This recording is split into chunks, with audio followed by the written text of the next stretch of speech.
It might be deadly toxic to eat, but it's a beautiful plant to look at. This is Hemlock in the carrot family. And look at these lovely leaves, a lovely fern-like structure, a nice deep green colour, almost a bluey green. But then on this very young growth here that's just coming through, it's a lovely vibrant bright green colour. So as I said, just really nice to look at, but definitely not one to eat. I know it's hemlock, partly just from experience, even from the colour of the leaves, but that's not reliable enough for a beginner.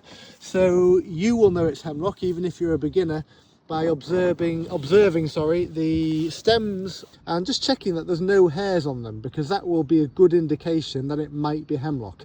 Hemlock is a hairless plant. There are no hairs on hemlock. The second thing, which is even more conclusive in combination with the hairless stems, is this purple blotching. Notice how even though these stems are actually quite young, they are already starting to develop the characteristic purpley red blotchy coloration. It's more obvious on hemlock when it does get older, but as I said, even though these are young, you can already start to just see this coloration coming through on the stems. It's early March at the moment though, so all the plants are quite young, so just bear that in mind if you are finding them in March, that they might not have started to develop this purple blotching. When they are very young, they will just show as green with no purple blotching. This is an even younger hemlock, and you might be able to see there's no real red or purple blotching. It is just a smooth green stem, so just bear that in mind. As for touching hemlock, it is generally safe to touch it like this when it's just fleeting for a few seconds, if you're just wanting to examine it briefly,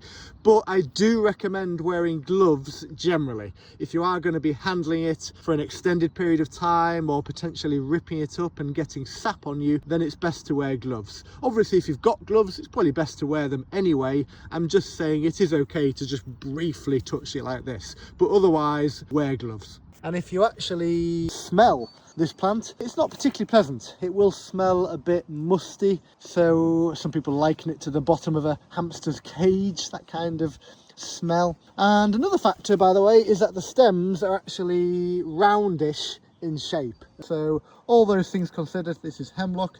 Beautiful to look at. Let's not demonize it, but definitely one to keep off the dinner plate. I could cynically claim that these deadly toxic plants are what keeps me in business as well, as somebody that does foraging courses, but I'm only joking.